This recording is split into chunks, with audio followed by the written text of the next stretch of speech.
क्या है ये? वृत्त, ठीक है।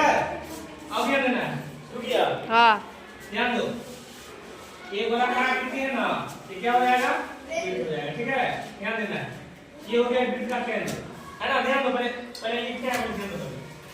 ये वृत्त का केंद्र है और यहाँ से यहाँ तक की दूरी, यानी वृत्त से लेके, है ना, यानी केंद्र से लेके परिधि, परिधि माने क्या हुआ? चक्कर। चक्कर। परिधि माने चक्कर। तो यहाँ से लेके यहाँ तक की दूरी क्या हो गया? त्रिज्या हो जाएगा। क्या हो जाएगा? त्रिज्या। और इधर भी क्या हो जाएगा दूरी? त्रिज्या हो जाएगा, है ना। हो गया। अब ध्यान देना, ये जो पूरा लाइन है ना, ये टोटल हो जाएगा व्यास। अब व्यास किसे कहेंगे? ध्यान देना। तो वैसी प्रतिच्छेदी रेखा जो वृत्त को क्या करता है? दो बराबर भागों में बांटने का काम करता है। समझा है बात?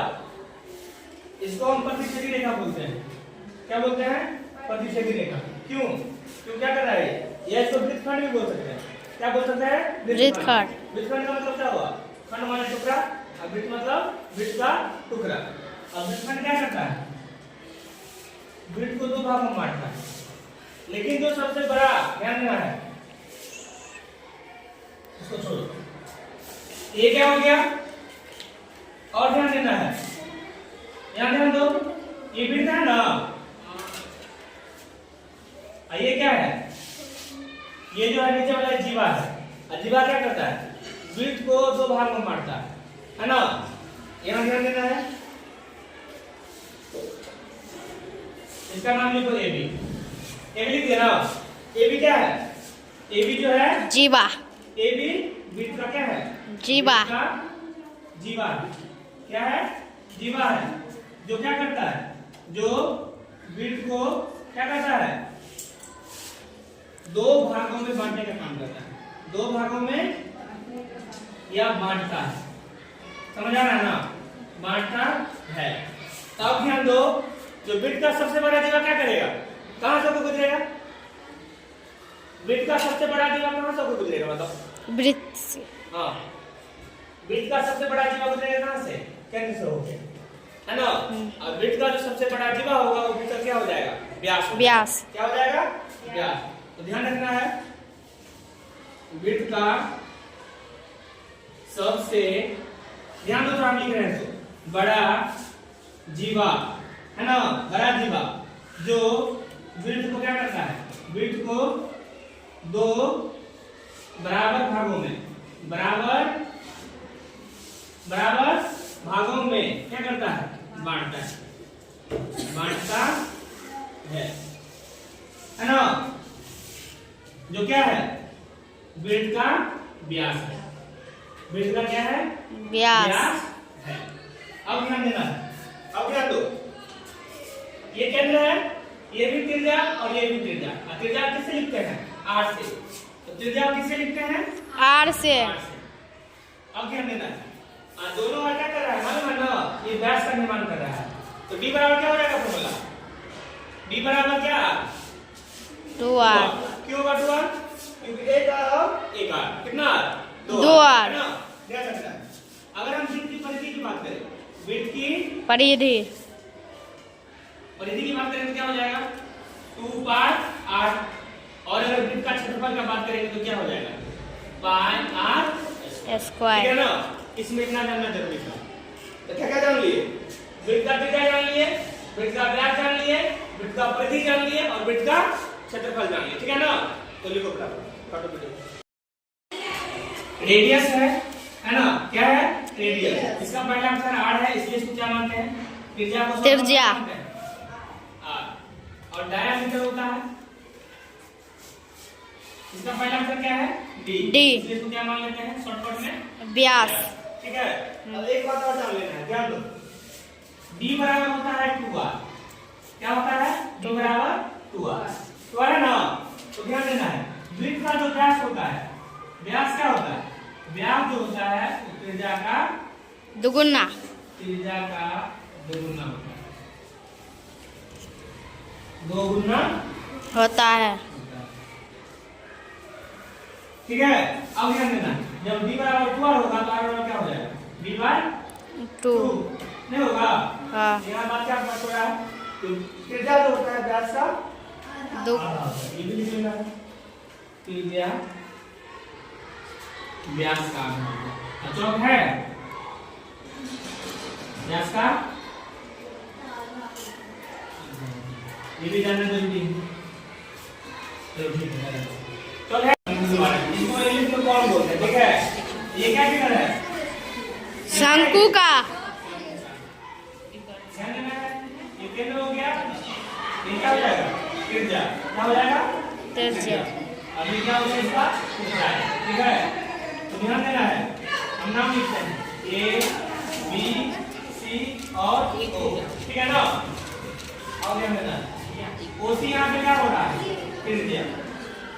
त्रिज्या क्या मानेंगे, आर मानेंगे। और ओए क्या हो रहा है यहाँ पे, ओए क्या है, ऊंचाई। क्या है, ऊंचाई। इसको हम क्या मान लेंगे, एच। और एसी क्या है, एसी है त्रिज्या ऊंचाई। क्या है, त्रिज्या बुझाई। ऊंचाई, है ना। इसको हम एल मान लेंगे, ठीक है। यहाँ तक अब ध्यान दो, एल बराबर सूत्र होता है एल स्क्वायर बराबर, पर ध्यान देना है H square plus R square. मतलब क्या, कि एक ऊंचाई का जो स्क्वायर होता है वो ऊंचाई के स्क्वायर और त्रिज्या के स्क्वायर क्या होता है, बराबर। इसको ऐसे भी लिख सकते हैं एल बराबर H square plus R square, है ना। और इसका ऊंचाई, ठीक है ना। अब ध्यान दो, ये तेरे ऊंचाई का फॉर्मूला हो गया। अब जानेंगे किसका, त्रिज्या का या ऊंचाई का।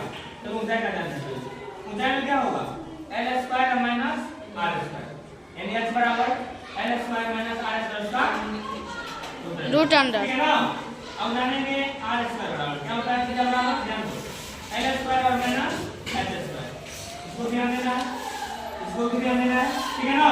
अब ध्यान दो, यानी थीटा बराबर क्या हो जाएगा, सीधे ऊंचाई का स्क्वायर, उसमें से करना है किसको, ऊंचाई का स्क्वायर को। अब ये क्या हो जाएगा, इसका रूट अंडर हो जाएगा। एल का फॉर्मूला निकालें तेरे ऊंचाई का और त्रिज्या का। अब जानेंगे क्या, किसके बारे में, अब जानेंगे शंकु के आयतन के बारे में। आयतन मतलब क्या बोले थे कुछ दिन, वी लिखेंगे उसको। हाँ। इसका सूत्र 3 पाई आर स्क्वायर एच, ये ध्यान रखना। आयतन क्या होता है, 1/3 पाई आर स्क्वायर एच, ठीक है ना। अब ध्यान दो, अगर हम CSA का बात करेंगे यानी वक्र पृष्ठ क्षेत्रफल का, तो क्या होगा इसका सूत्र, पाई आर एल, ठीक है। CSA का बात करेंगे यानी टोटल सरफेस एरिया, संपूर्ण पृष्ठीय क्षेत्रफल, क्या होगा, pi r into r plus l. यहां तक ठीक है। अब ध्यान दो, अगर हम शंकु के आधार की, अगर शंकु के आधार का क्षेत्रफल का बात करेंगे तो यहाँ पे ध्यान दो क्या बना हुआ है, ये त्रिभुज है, त्रिभुज है ना। ये त्रिभुज है, यहाँ पे क्या जुड़ा हुआ है, यहाँ पे वृत्त जुड़ा हुआ है। थोड़ा ध्यान दो, पहले समझ लो पहले। ये त्रिभुज है, त्रिभुज में क्या जुड़ा है, आधार में वृत्त, है ना। तो जो इसका फॉर्मूला होगा आधार का परिधि और आधार का क्षेत्रफल अलग अलग हो जाएगा। ध्यान दो अब क्या होगा, वृत्त है ना, वृत्त है ना वृत्त, तो ध्यान देना है शंकु के आधार का क्षेत्रफल क्या हो जाएगा, आधार का क्षेत्रफल क्या होगा, आधार में क्या है, वृत्त है, तो वृत्त का मतलब क्या होता है, क्षेत्रफल पाई आर स्क्वायर। और इसका परिधि का बात करेंगे तो शंकु के आधार की अगर परिधि की बात करें तो परिधि क्या हो जाएगा, 2 पाई आर एस, जहां पे पाई क्या है, पाई क्या है, अपरिमेय संख्या है, क्या है, अपरिमेय संख्या। और पाई का मान क्या होता है, 22/7 या 3.14, ठीक है। और एक बात ध्यान देना है, पाई जो है अपरिमेय संख्या है, लेकिन इसका मान जो है ना ये परिमेय संख्या है, ये भी ध्यान रखना, समझा सबको। अगर डायरेक्ट हम पाई का बात करेंगे तो अपरिमेय संख्या, लेकिन जब उसका मान लिख देंगे 22/7 तो क्या हो जाएगा, परिमेय संख्या। इस बात को ध्यान रखना है, ठीक है ना। चलो रोटी बेला नहीं है, सिलेंडर वाला, वो बेलन भी वैसा ही होता है, रोटी बेलने वाला, इसलिए उसको बेलन बोलते हैं। नीचे में भी क्या है, इसका वृत्त है, यहाँ केंद्र होगा, यहाँ से यहाँ और यहाँ से यहाँ, ये दोनों क्या हो जाएगा, इसका केंद्र क्या हो जाएगा, ऊंचाई। ये हो गया ऊंचाई, ठीक है, और केंद्र से लेकर परिधि तक की दूरी त्रिज्या है ना। अब याद देना है बेलन का v मतलब आयतन क्या होता है पाई r स्क्वायर h, ये ध्यान रखना। ठीक है, अगर बेलन का CSA का बात करें, कर्व सरफेस एरिया यानी वक्र पृष्ठीय क्षेत्रफल है ना, इसका होगा 2 पाई r। क्या होगा 2 पाई r। अगर हम बेलन के TSA का बात करें, टोटल सरफेस एरिया का यानी संपूर्ण पृष्ठीय क्षेत्रफल का है ना, तो बेलन का TSA क्या हो जाएगा 2 पाई r into r plus h। जहां पे पाई तो फिक्स हो गया, r हो गया त्रिज्या और h हो गया ऊंचाई। ठीक है ना, यही था बेलन हो गया।